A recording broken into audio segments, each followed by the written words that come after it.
Hi, welcome to the channel. Let's get right into this and build this beautiful walnut vanity. First thing I did was create a SketchUp drawing so I could get my ideas together and make it easy to make templates. Here we're making the leg template. I figured this was the most difficult part of the project. It was about here that I realized I needed to draw some arcs and that I didn't have a protractor.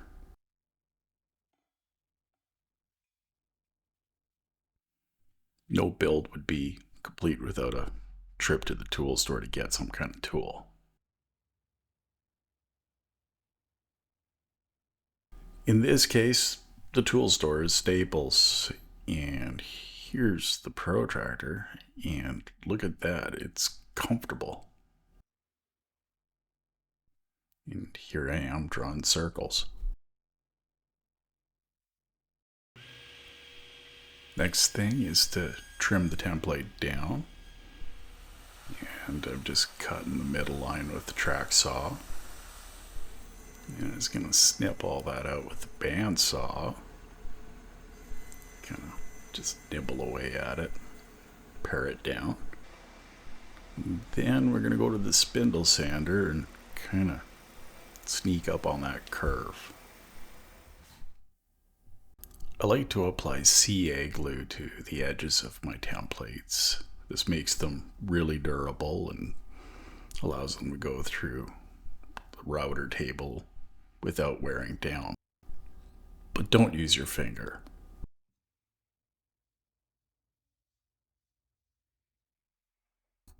Next we're going to go to the lumber rack and grab some 8/4 walnut.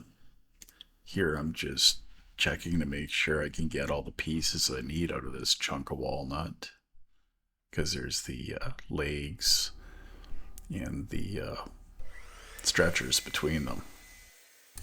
When cutting through these big kiln dried boards, I like to nibble away at it. When these bind up, it can be really freaky, so this kind of gets around that problem.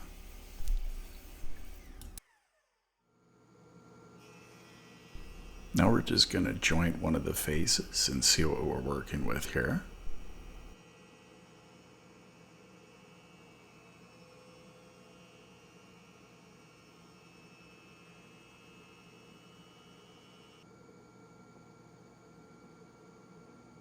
That big knot aside, we have plenty of nice wood to work with here. This is that wood jointed on two sides. Still have 2 inches to work with.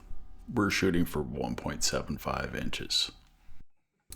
We're just going to crank and crank and crank at this little wheel until we get kind of just under 2 inches so we can start nibbling away at this wood with the planer.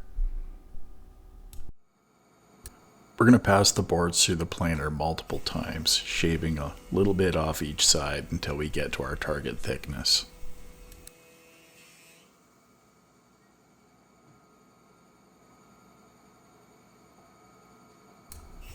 I love watching the chips go through the dust collection hose.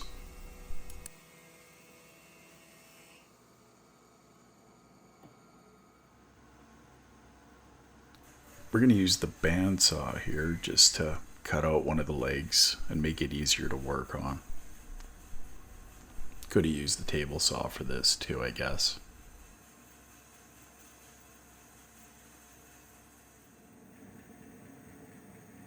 I'm cutting curve lines in this inner curve to make it easier to clean out by hand with a chisel.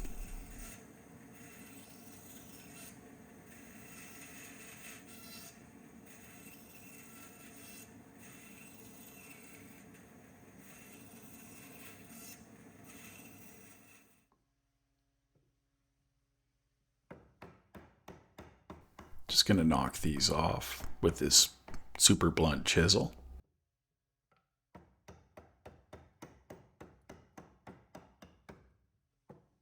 I'm trying to get close to the line, but really not too close because I don't want to overcut.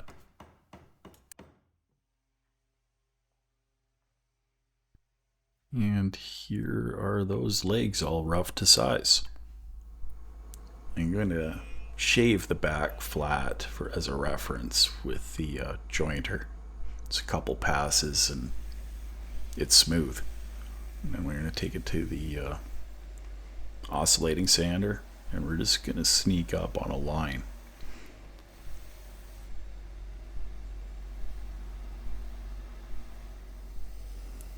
And here's that line. I drew it in with a felt marker just to make it really easy to spot. No woodworking video would be complete without a sanding scene, but I promise you I kept these to a minimum.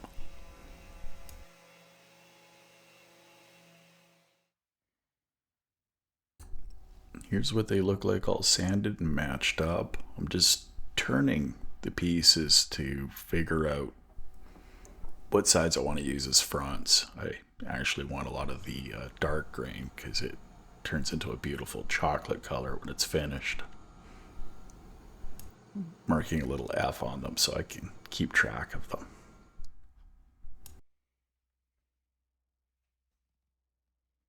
Going to use the crosscut sled here to trim down the stretchers that go between the legs. A well squared miter saw would work fine too. I clamped all the pieces together on a table, well, actually my joiner table too, just to see how they fit together and see if there's any adjustments, like right there or right here where these stretchers are just a little bit too wide. You can also see the black crazy glue all over my fingers.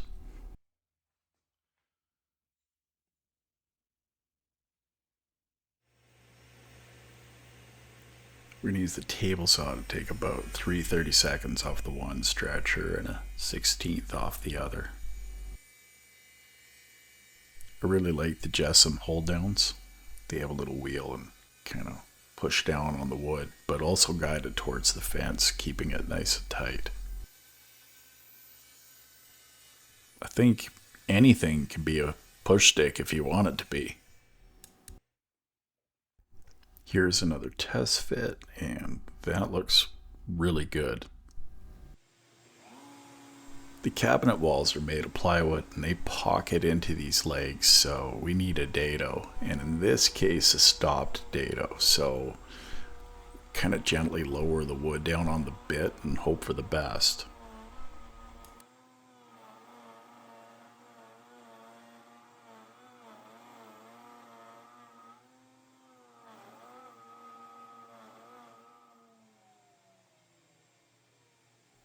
It's a nice clean dado.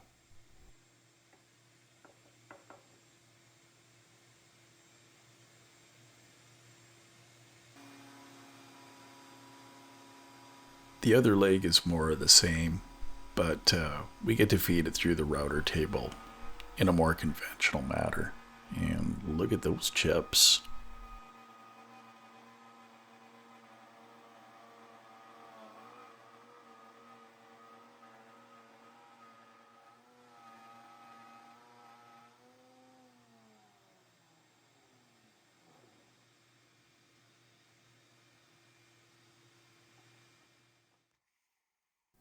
I've installed a dado stack in the table saw. The stretchers are long and the dado blade kind of does the best job of cutting dados. They're always super crisp with really square shoulders.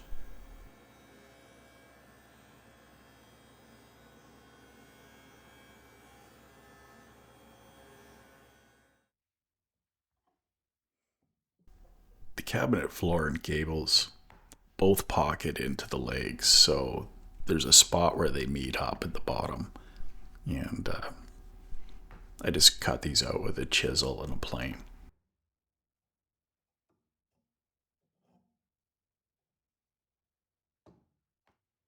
I have a love-hate relationship with this router plane, but for situations like this, it's kind of the best tool for the job.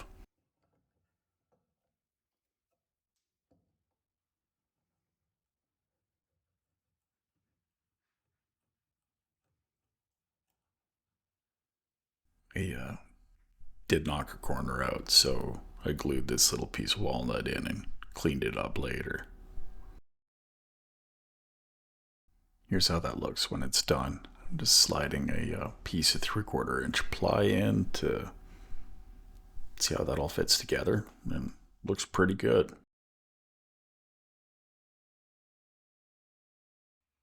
We're going to attach the stretchers and the legs using loose tenon joinery, or basically dominoes.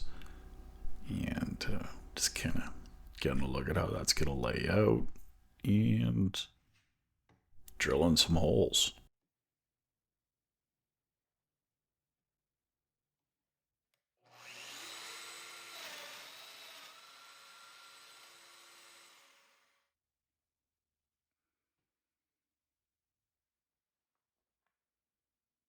Gonna glue this up with some Titebond. I'm using Titebond 3 because it dries a little darker, which I think works well with Walnut.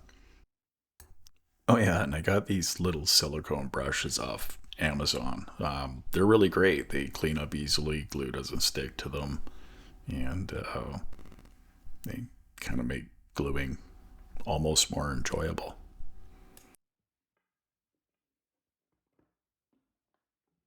I usually glue both sides of a joint, but when you're doing end grain, it's really important because the end grain drinks it up. Here it's glued and clamped, waiting to dry. And here's one of those sanding scenes I said there wouldn't be too many of.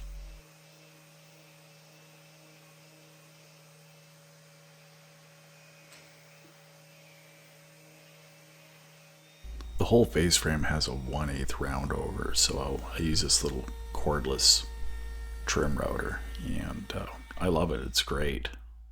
And that's what it looks like assembled with that little round over.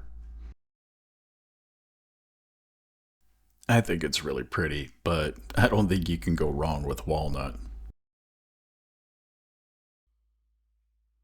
Okay, so next up is cabinet boxes, and here we have walnut veneer ply, and it has a balsam core, and I think it uses soy glue, so it has no formaldehyde, which is kind of nice. Just gonna break down the large pieces and get them close to their final size. I tend to actually cut them to final size when they're a lot smaller.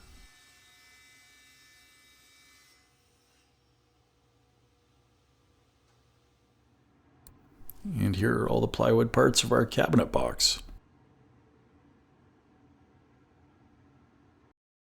I clamped the sides into the dados and the legs to see if there were any adjustments that needed to happen. And the back legs actually needed a little shave, so that's what I'm doing here.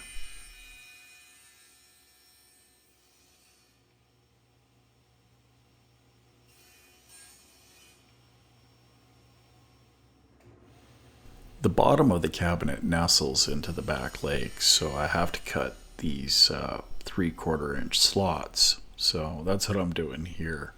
Instead of putting the dado stack in, I just decided to nibble these out.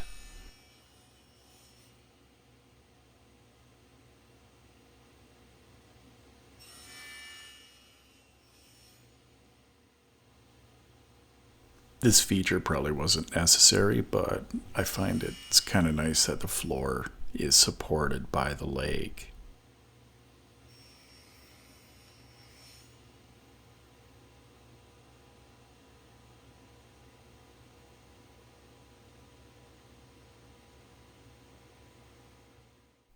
I'm just testing the back legs before we do all the gluing and screwing.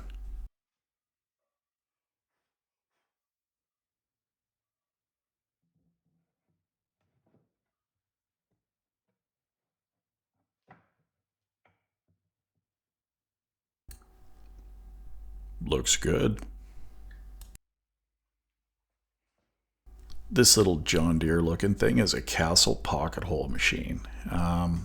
It's a lot like the Craig one, but cuts a nicer pocket by using 2 routers. One for the slot and one for the hole. And they're also have a shallow angle, which makes it easier to screw parts together. And look at how beautiful that slot is. I forgot to record the assembly, but I did get some edge banding footage. Here we're putting edge banding on the center dividers, which had a raw plywood edge. Check that little iron out. My daughter lent it to me. So that's it for part 1. If you like this video, please consider liking and subscribing. Thank you.